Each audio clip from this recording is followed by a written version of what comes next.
Good evening, everyone. So close yet so far took on new meaning yesterday afternoon. After 3 consecutive heat wins earlier in the day, Dave Vilwak took the Miss Bud out onto the Columbia River for the Columbia Cup final with a chance to tie the all-time record for consecutive heat victories at 20. That's held by the late Dean Chenoweth, but it didn't go that way, as you know by now. On the first lap of the final, Vilwak went up and over coming out of turn number 2, suffering a nearly amputated right hand, a broken forearm, a concussion, and he was sent to Harborview Medical Center in Seattle. He underwent 12 hours of surgery and is now listed in serious condition. As you can see, he was lucky to get out alive. He came in last night with a head injury, a near amputation of his right hand, and a fracture of his right forearm. The main concern was his right hand injury because he was awake when he came in, so he was rushed into surgery. The rescue crew just did an outstanding job because he was just absolutely unconscious, and Dave is a very big man to be unconscious and to take him out of the bottom of the boat. They really did a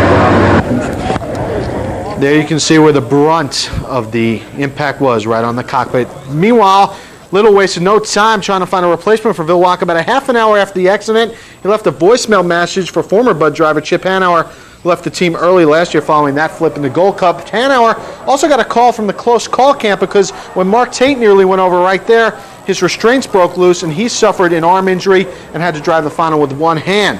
Hanauer, though, told both teams, "No thanks, I'm not interested in being either a backup or a fill-in driver," and he will therefore do his commitments, fulfill them for the Seafair. He's got some broadcast commitments 2 weeks from now. Almost anticlimactically, there was a champion crown yesterday. The Pico's American Dream and driver Mark Evans took control on the second lap of the final and cruised to victory. It was the second straight win for Pico's and Evans first on the Columbia. Beat Bud head up, but he's got some wins like this, not run against us, vice versa. Comes around, goes around. We're going to take the win because my crew deserves it. The Hydros move on to Kelowna, British Columbia next weekend before heading for Seattle the week after that.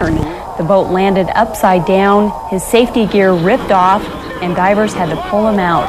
Besides the nearly amputated hand, Vilwak had a concussion, a fractured forearm. Miss Bud owner Bernie Little says Vilwak will not be able to race for the rest of the season. A little later in sports, Brandon's going to tell you who's being considered to replace him. Cup. The Miss Budweiser seemed to have the Columbia Cup all wrapped up heading into the final heat. Dave Vilwak had driven the Miss Bud to 19 straight heat race wins, just one shy of the record. Come on, Dave. Bud out.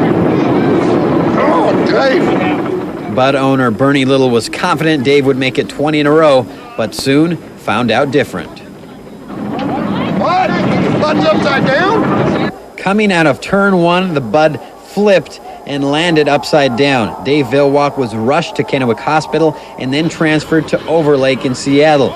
Now we know Vilwak suffered a cut hand and a concussion, but there are reports that say the hand is severed and he may have a broken arm.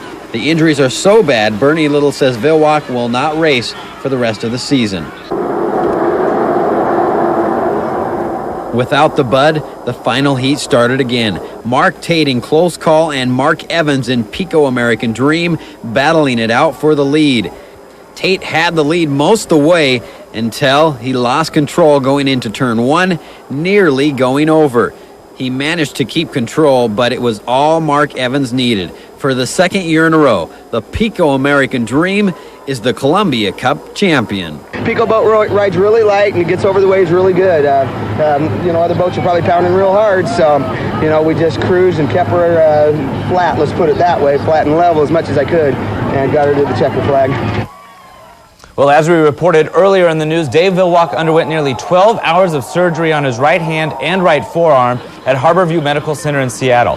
Vilwak was injured in this crash yesterday, and the crash knocked him unconscious, tore off his oxygen mask and helmet, and obviously he won't race for the rest of the season. Today, a spokesperson from the hospital talked about his future.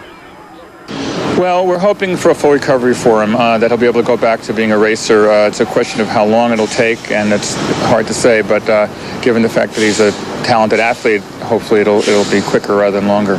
Okay. Well, he's still in serious condition right now. Now the Budweiser team is searching for a new driver that will finish the season, and it won't be Chip Hanauer.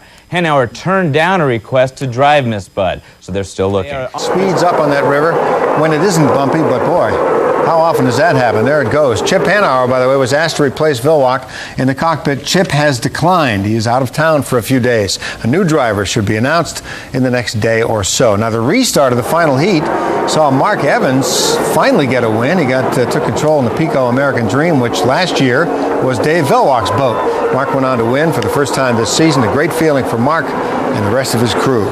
And it was bumpy out there, but I kept the boat loose, and congratulations to my crew. Thanks to all my fans that are just pulling for us. It was a fun win. This is great. This weekend, the Budweiser team lost a close friend to heart attack Sunday. They lost a race, they lost their boat, and their driver. Today, the search is fast and furious to find a replacement. Driver Dave Vilwak is done for the season after this crash during yesterday's final. It happened during the first lap. Vilwak went through almost 12 hours of surgery overnight in Seattle and into the morning. His right hand was almost torn off and his right arm was broken. He had other bruises and a concussion. Ex-Bud driver Chip Hanauer has already turned down Little's offer to rejoin the team. Time is running out because the next race is this weekend in Kelowna. If you were not there yesterday and missed all the excitement, you missed an amazing Sunday on the Columbia. 4 more heat wins by the Budweiser would tie the record of 20 in a row.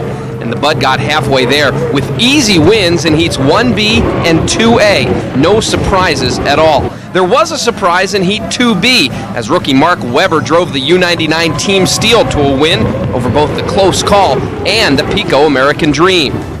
I knew I had a chance in that heat, but Mark Tate's got a lot of experience. I raced with him 20 years ago in my backyard, and I saw him on my hip, and it was a lot of fun racing against Mark in a close call. Webber's team was a big winner in the draw for Heat 3, which it later won. Miss Bud, meanwhile, would have to chase its record against the Close Call, recovering from engine damage, and the Pico. The 3 fastest boats in the sport put on a show in Heat 3B. Close Call leading at the first turn, but it was Vilwak and the Bud in front out of turn 2. Another win here gave the Bud 19 straight, 1 shy of the record. You don't know, it's a boat race, anything can happen, but Miss Bud's running good, and we're pleased about that. But not all was good in the Bud camp. Owner Bernie Little was stunned to hear that a close friend died of a heart attack while watching the races. And when the final race of the day finally arrived, Bernie's day only got worse. With Close Call setting the pace into turn 1, the Bud went airborne and flipped, landing upside down. Vilwak was knocked unconscious for a time. Rescue crews eventually freed him from the boat, and there was confusion in the Bud camp. When they restarted the final, Close Call and the Pico American Dream were neck and neck the entire first lap. When they hit the first turn of lap 2, Mark Tate and the Close Call almost went airborne themselves. They found enough air to slow the boat a bunch, and that was all Mark Evans needed. He took the lead and never let it go. The Pico won its 2nd straight Columbia Cup. Terrible thing to happen. I'd like to beat Bud head up, but he's got some wins like this, not running against us, vice versa. Comes around, goes around. We're going to take the win because my crew deserves it. No one deserves the kind of day Bernie Little had. The boat severely damaged, but they have a backup. Now Little has to find a backup for Dave Vilwak. His injuries will keep him on the docks the rest of the year. Well, despite the crash, the Bud team still holds a comfortable lead in the season standings. They're now about 2,300 points ahead of the Close Call. Driver standings, of course, are the same. Vilwak, then Mark Tate, Mark Evans, and Mike Hansen in 4th. We'll keep you posted on the search for a replacement for Dave Vilwak.